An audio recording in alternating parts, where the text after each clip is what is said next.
नमस्कार, मैं अजीत कुमार। आज हम रमना मैदान के बगल में कलेक्ट्रेट घाट पर उपस्थित हैं। कलेक्ट्रेट घाट दो चीज़ों के लिए जाना जाता है। एक छठ पूजा के लिए, जो छठ में आरा शहर से हजारों लोग आके यहाँ छठ करते हैं, और दूसरा छात्रों के लिए, जो यहाँ बैठ के दिन रात रेलवे का या बिहार का जो भी वैकेंसी आती है उसके लिए तैयारी करते हैं। सैकड़ों छात्र यहाँ बैठे हुए हैं और बैठ के तैयारी कर रहे हैं। तो आइए कुछ छात्र हैं, उनसे बात करते हैं। क्या नाम है भाई आपका? ऋषिकेश। किस चीज़ का तैयारी करते हैं? रेलवे के। रेलवे के। तो ये बताइए, रेलवे का आप तैयारी करते हैं तो क्या उचित रूप से वैकेंसी आ रही है जिस अनुसार आप लोग मेहनत कर रहे हैं? मेहनत तो जिस अनुसार से कर रहे हैं तो उस अनुसार से तो रेलवे की वैकेंसी सरकार दे ही नहीं रही है। 2018 के बाद से रेलवे की वैकेंसी नहीं आई है। एलपी का वैकेंसी आया है, देख ही रहे हैं, 5000 आया था, ऊँट के मुंह में जीरा बराबर। फिर हंगामा करने के बाद पता चला कि थोड़ी सी वैकेंसी बढ़ाया गया, उसको बढ़ा करके 19000 के आसपास ले गया है। टेक्नीशियन में वही हाल है, इतनी कम सीट दी जा रही है, इतने दिनों के बाद वैकेंसी आ रही है और इतना कम वैकेंसी दिया जा रहा है। तो हम लोग के साथ बेगुनाह हो रहा है, ये कहीं से सही नहीं है। ये बताइए, हमको जहाँ तक याद है, हम सही हैं, 2019 में जो वैकेंसी एनटीपीसी का आया था, उसके बाद अभी 2024 में वैकेंसी आया है। तो भी इसमें सीट बहुत कम है। फॉर्म कितने गिरे हैं? फॉर्म तो बहुत सारे गिरे, 25-30 लाख से ज़्यादा तो फॉर्म गिरते हैं। सीट कितना है? बहुत कम है, 12000। बताइए, 12000 सीट है और उसके बाद 25 लाख है फॉर्म गिरे हैं। तो ये बताइए, कंपटीशन टफ है कि नहीं? कंपटीशन दिन पर दिन टफ होते जा रहा है और वैकेंसी का जो है सीट वो कम होता जा रहा है और समय का अंतराल बढ़ता जा रहा है। 6 साल लग जा रहा है एक वैकेंसी को आने में और उसको 2 साल से 3 साल उसको पूरा करने में लग जा रहा है। ये सबसे बड़ी नियोक्ता तो रेलवे को माना जाता है, लेकिन रेलवे भी अब सही ढंग से वैकेंसी नहीं दे पा रही है, या सुचारू रूप से कहिए तो अपने एग्जाम कंडक्ट करके लोग को ज्वाइनिंग नहीं कर पा रही है। तब छात्र के साथ क्या हो रहा है? छात्र के साथ तो नाइंसाफी हो रहा है। सरकार अपना चुनावी डेट फिक्स कर दे रहा है, शपथ लेने का डेट फिक्स कर दे रहा है, किस दिन रिजल्ट आएगा उसका डेट फिक्स कर दे रहा है, लेकिन युवाओं का कब रिजल्ट होगा, कब एग्जाम होगा, कब उसका नोटिफिकेशन आएगा, कुछ फिक्स नहीं करती है।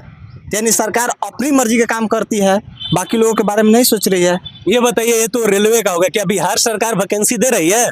बिहार सरकार अभी वैकेंसी दे ही रही है, लेकिन यहाँ जो देख रहे हैं कि बिहार पुलिस के 2023 का वैकेंसी है, 2024 में एग्जाम हुआ, अभी तक उसका रिजल्ट का कोई नोटिफिकेशन नहीं है कि कब तक आएगा। और दरोगा का आगामी वैकेंसी है, उसका भी कोई नोटिफिकेशन नहीं है कि आने वाला है या नहीं आने वाला है। जो बिहार पुलिस का एग्जाम कैंसिल हुआ था, उसका एग्जाम हो गया, अभी उसका रिजल्ट नहीं आया है। अभी उसका रिजल्ट नहीं आया है और ना ही कोई सूचना है कि कब तक आएगा। जो ये शिक्षक वैकेंसी बीपीएससी के द्वारा हुआ था, जो दूसरे राज्य के लोग के भी आकर यहाँ ज्वाइनिंग लिए थे, तो क्या ये बिहार के छात्रों के लिए सही था कि गलत है? बिहार के छात्रों के लिए उनका हक छीना जा रहा है। बिहार में इतना बेरोजगारी है, यहाँ युवाओं की कमी है कि अदर स्टेट से बुलाया जा रहा है, इन युवाओं का हक छीना जा रहा है, जाहिर सी बात है। ये हर एक एग्जाम में अब नॉर्मलाइजेशन किया जा रहा है, उस पर आप क्या कहिएगा? नॉर्मलाइजेशन देखिए तो हम लोग के हिसाब से अच्छा नहीं है। अब जो सरकार की मर्जी है, सरकार तो अपनी मर्जी से हर चीज़ करती है, और छात्र हंगामा करते हैं तो फिर छात्र देशद्रोही हो जा रहे हैं। हक की लड़ाई लड़ते हैं तो हम लोग देशद्रोही हो जा रहे हैं। आप देखे होंगे कि अभी यूपीपीएससी की, माने उत्तर प्रदेश लोक सेवा आयोग का जो छात्र हैं प्रयागराज में, इलाहाबाद में, वहाँ आंदोलन कर रहे हैं कि एक दिन में ही एग्जाम होना चाहिए, नॉर्मलाइजेशन नहीं लागू होना चाहिए। तो क्या सही है? देखिए, जो भी छात्र अगर हंगामा कर रहे हैं तो सरकार के हिसाब से देशद्रोही हो जा रहा है, जबकि स्टूडेंट अपनी हक की लड़ाई कर रहे हैं, अपना हक मांग रहे हैं और कुछ नहीं। बस सिर्फ सरकार का एक ही का नाम है कि लाठीचार्ज करो और देशद्रोही बना दो इन लोग को। कहाँ से सही है, आप ही बताइए। के नेताओं से यही कहना चाहते हैं कि जो बाकी तरह हर चीज़ पर ध्यान दिया जा रहा है, इन युवाओं पर भी ध्यान दिया जाए, समय से वैकेंसी दिया जाए, इनको सुचारू रूप से चालू किया जाए, चाहे मिल हो या जो भी हो, व्यवसाय करने के लिए कंपनी हो, बनाया जाए, ताकि हर चीज़ का सतत विकास हो, तब देश आगे बढ़ेगा। पहले राज्य को बढ़ाइए, फिर देश आगे अब खुद बढ़ जाएगा। बबलू कुमार राय नाम है। किस चीज़ का तैयारी करते हैं आप? हम तो रेलवे का ही तैयारी। रेलवे का तैयारी करते हैं। तो ये बताइए, रेलवे का आप तैयारी करते हैं तो क्या सुचारू रूप से वैकेंसी आ रही है? नहीं, सुचारू रूप से तो नहीं आ रहा है, बहुत कम वैकेंसी आ रहा है और छात्र दिन प्रतिदिन बढ़ते जा रहे हैं, इसलिए मतलब कंपटीशन बहुत ज़्यादा टफ हो जा रहा है। टफ हो जा रहा है। तो आप लोग सुबह में कितना बजे आ जाते हैं? सुबह में हम लोग 8 बजे आ जाते हैं। आ जाते कितना बजे हैं? लगभग 6 या 7 बजे। आरा से ही है कि किसी गांव से आते हैं? गाँव से आते हैं। ये बताइए, गांव से आके सुबह 8 बजे से लेकर शाम के 6-7 बजे तक रहते हैं और दिन रात मेहनत कर रहे हैं, क्या उसके अनुसार आप लोग को लग रहा है कि वैकेंसी आ रही है? नहीं नहीं, वैकेंसी तो नहीं आ रही। एक वैकेंसी आ रही है तो उसको पूरा करने में बहुत समय लग जा रहा है। इस तरह से कंपटीशन भी काफ़ी टफ होता जा रहा है। जो नया लड़का है यही मतलब समय से नहीं पूरा हो रहा है। नहीं पूरा हो रहा है। आइए कि वैकेंसी मैंने 8,000 10,000 सीट भी आ रहा है, तो उस पर 20 लाख और 22 लाख है फॉर्म गिर रहा है। यही तो कंपटीशन टफ होता जा रहा है। इसीलिए ना मतलब एक भर्ती आ रहा है तो उसमें ज़्यादा गैप हो जा रहा है। पूरा करने में समय बहुत ज़्यादा लग जा रहा है, इसलिए बहुत ज़्यादा दिक्कत हो रहा है। आइए यहाँ कुछ और छात्र हैं। क्या नाम है अभी आपका? पिंटू कुमार। ये बताइए, जो रेलवे का वैकेंसी आ रहा है उस पे 500 रुपया, जो पहले 100 रुपया फी था, ये 500 रुपया रखा गया है छात्रों को कि बाद में हम 400 लौटा दें। क्या सही है?